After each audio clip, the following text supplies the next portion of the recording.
Umayos ka ng upo. Hindi kita awayin. Umayos ka ng upo.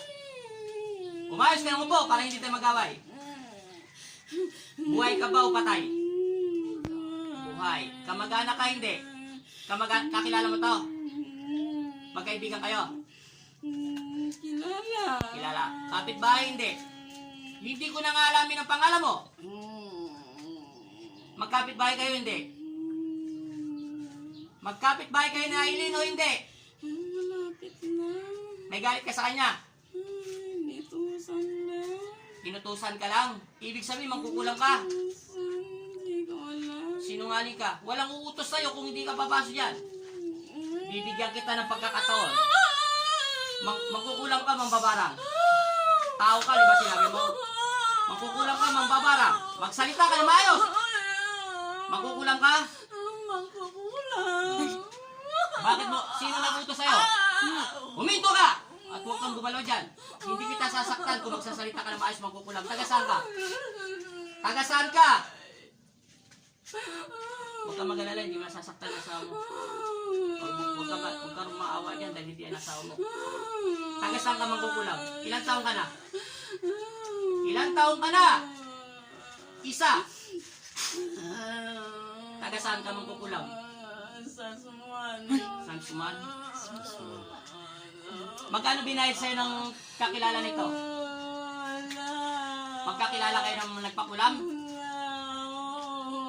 Kano-ano mo yung nagpakulam? Kung hindi ka tumanggap ng bayad. Kano-ano mo siya? Kamag-anak, kaibigan, etc. Ano? Anong nagutos sa'yo? Babae, lalaki? Anong kinagagalit niya rito? Anong nilagay mo rito? Anong nilagay mo? Pahirapan siya. Oo, alam ko. Ang tinatanong ko, anong bagay nilagay mo sa katawan niya? Paano pagpahirap? Ano? Isa. Huwag mo ko pilitin, pinagbibigyan kayo ng Panginoon. Anong nilagay mong mahika para paghirapan ng tao nito? Ano ba sakit ng asawa mo? Anong sakit niya? Hindi makatulog, tapos palaging inuubo. Yung paa, mga kamay, ganyan. O sige, umayos ka nung po. Bagay, hindi ka naman taga rito eh, tagisman ka eh. Pangalan mo lang ang alamin ko, maraming mga pangalan. Anong pangalan mo, mangkukulam? Ilang taong ka na? Ilang taong ka na, mangkukulam? 67. 67. Ngayon, ito lang masasabi ko sa'yo. Tanggalin mo yung nilagay mo sa kanya, kay Aileen, ha? Tanggalin mo. Tanggalin mo! Dalising ko na. Gamitin mo yung kamay mo. Dalising ko na. Ubusin mo. Dalising ko. Umayos ka na upo para hindi mahirapan ang katawan niya. Dalising. Sumandal ka. Dalising. Anong pangalan mo? Dalising ko na. Anong pangalan mo, mangkukulam? Ano ang pangalan mo? Aida. Aida? Aida. O sige, aling Aida, tanggalin mo. 67 years old. Ibig sabihin, may nangungulam sa asawa mo. Sabi sa'yo, sa Pego, pipik-pik yun eh. Pag Kaya pala paminsan-minsan yun nga, may nakapag-ano sa amin, hindi nagpapantay nga yun. nabali sa Pego, pag nababalan sa Pego, may nangungulam. Ubusin mo, aling Aida. Ayusin mo pagtanggal. Pag hindi init yung krus niyan, maniwala ka sa akin na hindi ganun kabilis. Ubusin mo. Tanggalin mo yung, kailangan ma-straight yung kamay yan. Kailangan gumaling ko sa araw na ito. Lahat itapon mo. Layo mo yung anak nyo. Baka itapon sa kanya yung sakit. Ubusin mo lahat. Bilisan mo! Ubus lahat. Ano, ganun mo na kabilis tinanggal, ganun mo na kabilis binilagay, tapos ganun mo na kabilis tinanggal, niloloko mo ako. Sige, saan ba Isman? Sasman po, Sasman. Malayo ba yun? Sa Guagua po, Guagua. Agwa-agwa. Sige, tanggalin mo. Bilisan mo. Ubusin mo lahat ng sakit na Aileen. Bakit? Anong mahikang ginagamit mo para hindi siya makatulog? Anong klaseng mahika? Hindi ko lang pinapatunan. Hindi mo lang pinapatulog. Anong ba? Yun ang ginawa sa'yo. Anong mahikang ginagamit mo? Anong klase yun? Kung palipadangan ba yun? Etc. ba yun? Kinula mo ba siya? Manika? Etc. Picture? Ano bang kinuha mo sa bagay sa kanya? Ano bang pinang-utos sa'yo? Magsasalita ba kayo? Ayoko po tayong saktan, maniwala kayo sa akin. Hindi naman kayo mananalo sa Panginoon. Ulitin ko, naiintindihan nyo. Tanggalin nyo lahat. Side effect nyo po pala yung kagaganong-ganon. Sige, tanggalin nyo, matanda na kayo. Sige, tanggalin mo lahat. Ubusin mo! Itapon mo lahat. Simula sa siko, hindi daw siya nakakatulog. Tapos, yung kamay niya. Yung kamay niya. Ito. Tapos yung paa niya. Tapos mo lahat. Tapos likod. Tanggalin mo! Wala na. Sige, ito lang matatanong ko. Kaibigan mo yon. Anong pangalan ng nagpautos sa'yo? Hindi. Pangalan na lang kasi, magkalapit lang siya eh. Taga saan yung, taga salesman kayo. Ngayon, yung nagutos, kakilala mo, kaibigan mo siya. Itong kaibigan mo, taga saan to? Taga saan, Yung kaibigan mo yung nagutos sa'yo, taga saan taga siya? Nasaan doon siya? Hindi siya taga saan ba kayo? San Vicente. Hindi taga San Vicente yung nagutos sa'yo? Sasaktan kita, maniwala ka sa akin. Nakikiusap na nga lang ako sa inyo na maayos, ayaw ko na kayong saktan. Isang araw may napatay na ako mambabarang, isang tuso ko lang sa puso niya. Hindi ako nagbibiro, sasaktan kita sa katawan nito. Taga San Vicente ba yung nagutos sa'yo? Taga San Vicente ba siya? Isa! Taga doon ba siya? O sige, umayos ka. Umayos ka. Sige, umayos ka. Umayos! Sabi mo sa taong nagutos yan, tumahimik na siya, natitigil mo na to, naintindihan nyo? Aling Aida? Naintindihan mo? Papakawalan kita sa araw na ito. Pero pag inulit mo yan, tanda mo. Pero bago kita pakawalan, siguraduhin mong gagaling na to. Hindi ko nakakausapin yung taga-lugar nyo. Naintindihan nyo? Kasi pabibigyan ko lang muna siya. Kasi hindi naman aatake yung mangkukulam kung hindi walang inuutos sa kanya. Pero taga doon lang to. May nakaway ba kayo? Hindi pwedeng malaman. Masama pag nalalaman hindi kayo nananalig sa Panginoon, nagagalit kayo. Meron doon mga nang away. Pero kami, wala kaming kaaway. Ito na lang muna masasabi ko. Taga-sashman naman to eh. Sige, ito lang may tatanong ko sa iyo, ha? Naintindihan mo? Aling Aida? Ha? Tatawagin ko lang yung nagpakulam, yung nagpapautos, naintindihan mo? Pero bago kita pakawalan dyan bago kita patabihin muna, pag pinalayas ko yun, sabay-sabay na kayo, naintindihan mo? Ubusin mo muna lahat. Meron pa daw natitira, sabi ng Panginoon. Huwag ka magsinungaling sa Panginoon. Sasasabi nila sa akin, ubusin mo. Huwag ka magalit, maniwala kasi sasaktan kita, naintindihan mo ha? Naintindihan mo. Sige, sinasabihan na kita. Masakit. Ubusin mo lahat yun sa puso niya. Lahat, ubusin mo pati doon sa kamay. Bilisan mo! Ilang minutes na yan? 7. Mag-8 po. Bilisan mo. Kailangan sa 11 minutes na maubos lahat. Wala na. Sige, tumabi ka sa gawing kaliwete. Uayos mo muna ito ng upo.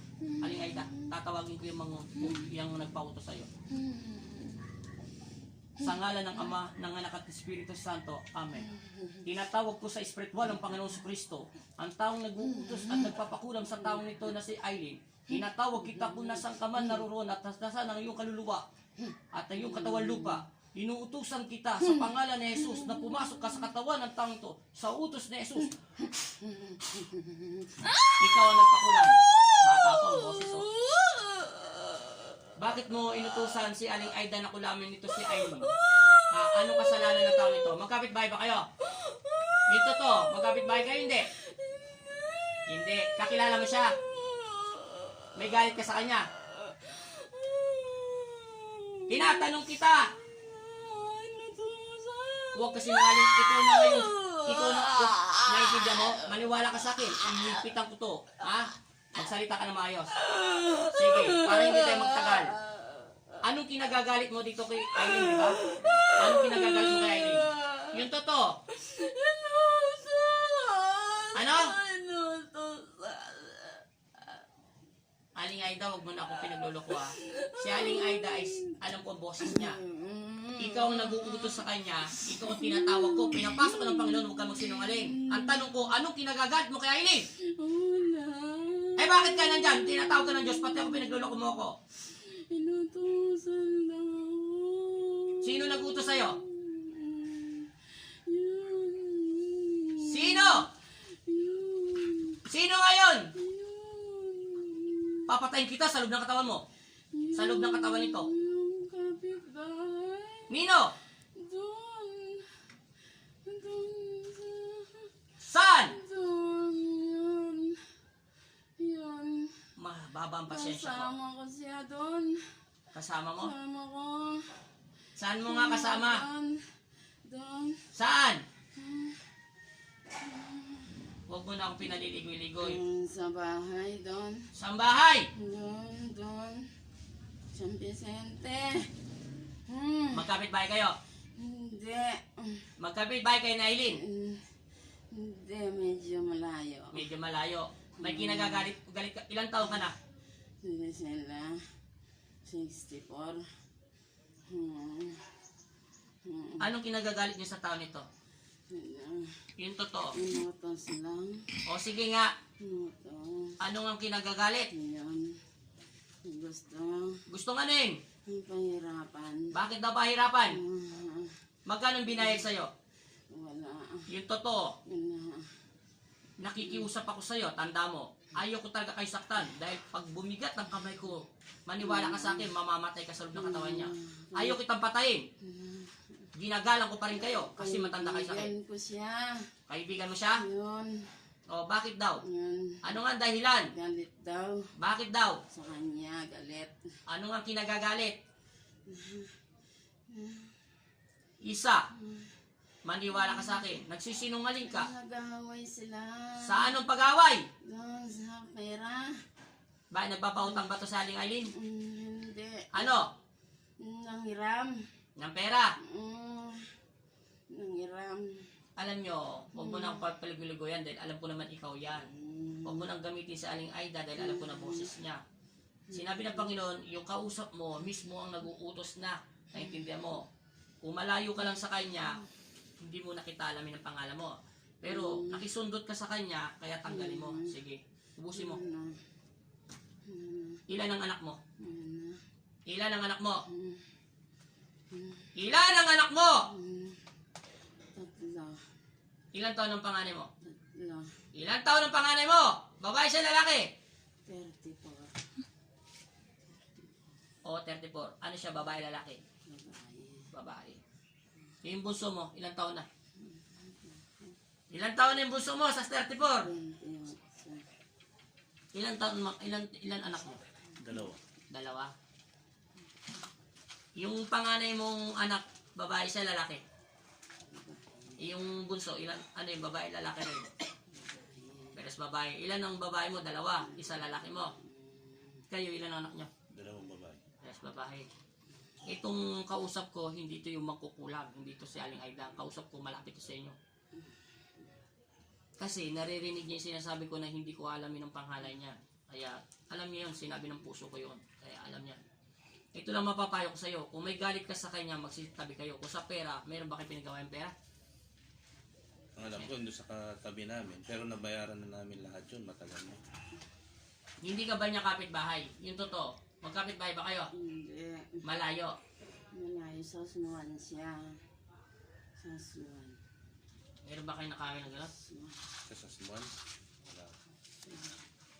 Huwag mo na akong pinaliligoy. Hindi, baka yung ano ko. Siguro yung sa katabing bahay namin yan. Meron siyang kakilala na merong inutusan. Baka ganun. Ang kausap ko mismo kapitbahay mo to. Hindi na to yung si Aling Aida. Yung 67 years old. Kasi mismo. Oo. Kasi narinig niyang puso ko, totoo yung sinasabi ko, hindi po pwede mo nang alamin ang pangalan kasi maigpit muna yung pinagano ng Panginoon kasi yun ay magkapit-bahay lang kayo. Mabuti sana kung ang nakagambala nito malayo. Ayaw ng Panginoon na mag-away-away, gusto niya kapayapaan. Ang importante, matanggal muna sakit ng asawa mo para makatulog siya at mawala yung pangangati-ngati niya. Kung ano ba sinasabi niyo, panginginig-inig. Ano ba Oh, yun? yung mga namamanid Oo, po. namamanid. Tapos sumasakit yung mga Sige, likod. pagbibigyan kita, hindi ko alamin ang pangalan mo, naintindi mo. Ikaw, Aling Aida, na 67 years old, alam ko, naririnig mo ko, di ba? Tanggalin nyo lahat ng nilagay nyo sa kanya, kay Aileen. Bilisan mo. Matanda na kayo, nanginginig na yung katawan nyo. Bilisan nyo. Ayaw ko nang uulitin mo to, maniwala ka sa akin ha. Papatayin kita sa loob ng katawan niya, naintindihan mo. Isa makagawa ka pa ng kasalanan sa Panginoon Kristo, ako na tatapos sa buhay mo at aakuin ko ang kasalanan mo, naintindihan mo? Naintindihan mo? Sige. Ikaw, 67 years old, na babae, na matanda si Aling Aida. Ilan ang apo mo? May apo ka na ba? May anak ka? Maawa ka sa apo mo, naintindihan mo? Lahat ng ginagawa mong kasalanan, ilang taon ka na mangkukulam? Ilang taon mo nang ginagawang pagkukulam? Matagal na? Veterano ka na? Taga rito ka lang ba sa Pampanga? Lumaki ka rito sa Pampanga, hindi. Sa sinuwan. Sa susman, sige, tanggalin mo. Ubusin mo lahat. Kayong dalawa. Ubusin nyo! Ganun. Tandaan mo, papatayin kita. Hindi ako nagbibiro. Nararamdaman mo ang puso ko, di ba? Pinaghintulutan lang ko ng Panginoon na huwag mo nang alamin na nag-utos sa'yo. Pero sa ayos sa gusto mo, kahit nasaan ka, tatawagin kita. Naintindihan mo? Sige. Kailan to gagaling? Ngayon. Kailangan makatulog na to bukas ha. Ay mamayang gabi ha. Wala nang panginginig. I-straight na lahat. Wala na sakit ng katawan ha. Naintindihan mo ha? Naintindihan mo? Pati ikaw babae. Naintindihan mo babae ka? Yung kapitbahay nito. Naintindihan mo? Ayusin mo lang ha. Sa pangalan ng Ama, ng Anak at Espiritu Santo. Masamang espiritu at lumayas ka sa katawan ng taong ito. Patahimikin mo to sa pangalan ni Jesus. Amen. Sa ngalan ng Ama, ng Anak at Espiritu Santo, pinalalayas kita sa Amen. Gising. Hey! Gising! Gising, te. Tingnan na maayos. 3 beses. Sige pa. May tubig kayong dala? Kayong tubig. Sa pangalan ng Espiritu. Amen. Sige. Pagpaga pa. Inom ng konti tubig.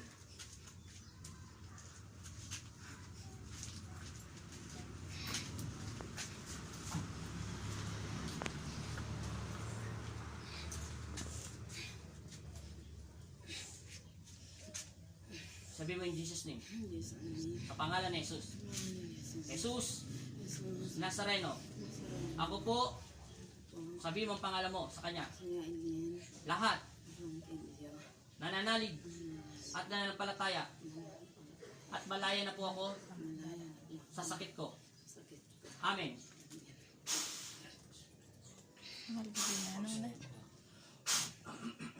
Nagliban na ka talaga. Nanginakan. Amen. Bibita mo. Ngayon maayos. Nakikiusap ako sa iyo. Naiintindihan mo, aalis ka ba sa katawan mo, papatayin kita sa loob ng katawan niya. Aling Aida! Aalis ka ba sa katawan niya o hindi? Huwag mo kong pilitin. Sa ngalan ng Ama, ng Anak at Espiritu Santo, masamang espiritu, umalis ka sa katawan ng taong ito, papahimikin mo to sa pangalan ni Jesus. Amen.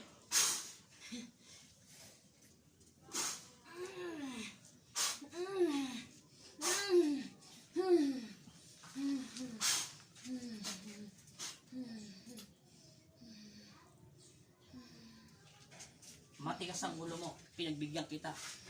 Pero ayaw mo umalis.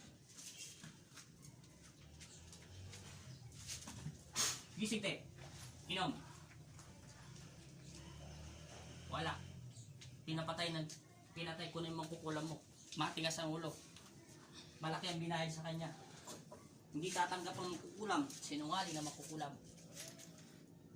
Kulam mo na kayo dyan. Wala na si Aling... Ano ba yun? Aida. Aida. Ito. Hindi makita. Sinabihan ko siya, binalahan ko siya. Ayaw kong gawin yun, pero mapilit sila. Hindi siya alis sa katawan mo. Pinagbibigyan sila ng Panginoon. Patay na yung mangkukulam mo. Ayaw kong pumatay, kasi anak pa rin sila ng Diyos.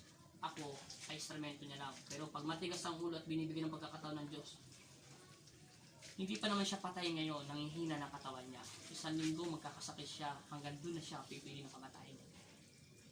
Kaya siya bumitaw. Pagbibigyan siya ng Diyos, hindi ko sinagad ang pag-ibig sa kanya at hindi ko sinagad doon sa puso niya.